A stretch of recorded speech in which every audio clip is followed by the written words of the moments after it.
Hello, I'm Sergeant Andy Williams with the Phoenix Police Department Public Affairs Bureau.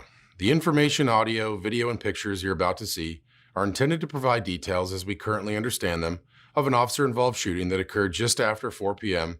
on May 24, 2022. This video may contain strong language as well as graphic images which could be disturbing to some people. Viewer discretion is advised. This incident began in the area of 32nd Street and Union Hills Drive at about 3 o'clock p.m.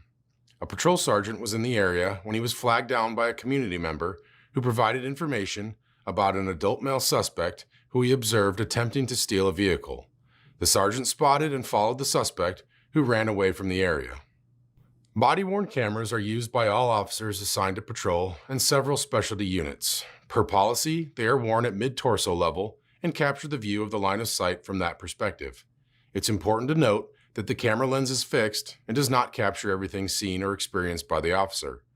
When activated, both audio and video turn on.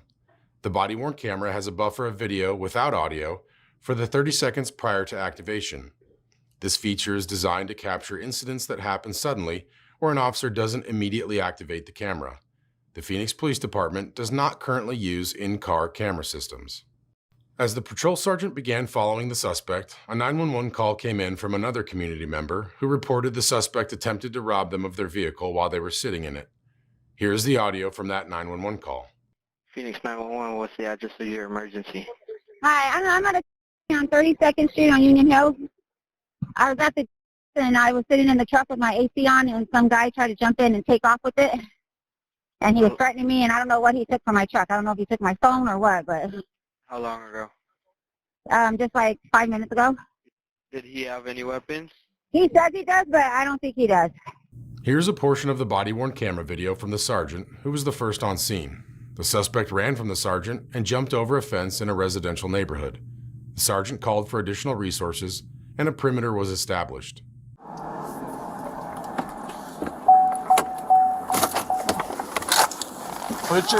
Get down on the ground! 2757. 757. You got an ETA for that officer who said he's held that right there. Did he have need of another officer to the possible suspect? 23 Frank, he's running westbound on Rosemount from 32nd Street. Patrol officers, with the help of police canines, began systematically searching the yards in the area looking for the suspect when the suspect started shooting. This happened a little after 4 o'clock p.m. Here's a portion of the body-worn camera from a patrol officer who is assisting with the search. All of the gunshots that can be heard at this time are from the suspect.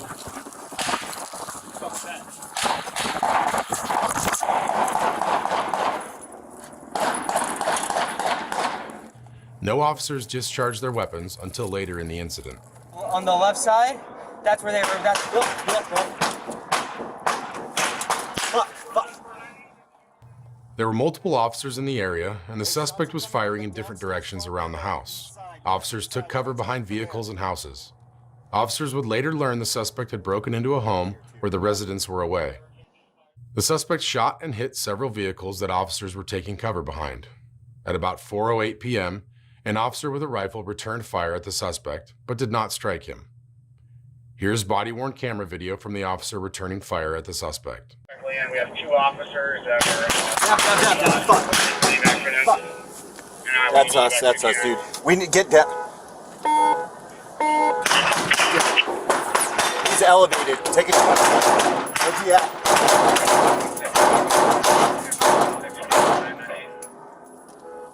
Where's he shooting from? Front window, middle window panel. This officer and two nearby sergeants then utilized cover fire to help two of them move further away from the suspect and to a safer location. Cover fire is defined as controlled, accurate weapons fire delivered at an appropriate target with the intent of keeping a suspect's attention away from the exposed officers, allowing them to move or complete a rescue or other task. Acceptable targets for cover fire are near the suspect's last known location and are capable of stopping and containing weapons fire. Some examples include block walls, door frames, residential structure header and footers, and engine blocks. Here's body-worn camera video from the same officer utilizing cover fire to move to safety. We'll put them in the door jam. We got a rifle here, but we're gonna just suppression fire and move west. Where do you want me to put the rounds? You guys will put suppression low, we'll put suppression high. Okay, I'm okay with that. Good with that? Yeah.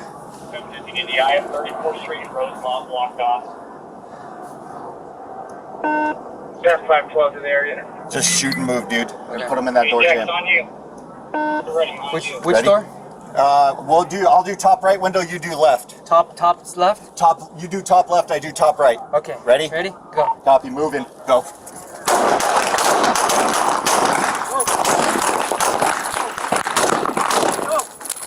Right here.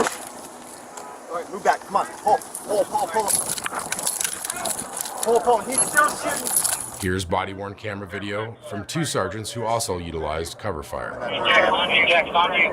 Ready, on you. I'll do top right window, you do left. Top left? Top, you do top left, I do top right. Okay. Ready? Ready? Go. Copy, moving, go. Copy, moving.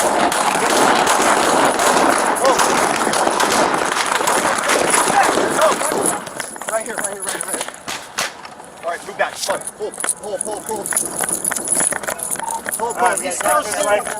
Patrol officers work to cordon off the area and evacuate nearby residents or have them shelter in place. The Phoenix Police Special Assignments Unit, or SAU, arrived on scene in armored vehicles. They used a PA system to communicate with the suspect in an attempt to negotiate a peaceful surrender. They also utilized less lethal tactics, including tear gas, to avoid an armed confrontation with the suspect and encourage him to come outside. About 3 hours after the shooting began, the suspect exited the house with his hands up. SAU detectives provided a ladder for him to climb down and took him into custody. To the ladder. Are you closer? Yep. Yep. Go for it.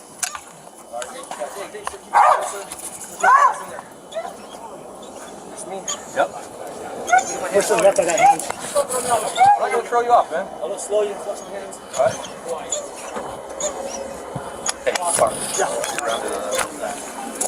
Don't pull me off, man. I'm not gonna pull you off, man. I don't want to get hurt, man. I'm not gonna pull you off. All right, thank you for giving me your work, sir. Thank you, right arm. If you want, I'm just gonna tie you up, okay? You're good. No, yeah, we're good. The water though, right? In a minute. We're gonna get your water. We're gonna walk you over here. Get some water. Put the cuffs on right here. Okay. I just put him up for you. I just put him up for you guys. No, I'm not. I submit it. The other hand. I submit it. I know. You got you, dude. You're good. You're good. In custody. On the other side. The suspect was transported to the hospital for minor injuries sustained during the incident. He was released and booked into jail on multiple charges, including 17 counts of aggravated assault against police and residential burglary. Detectives recovered the weapons used by the suspect inside the home.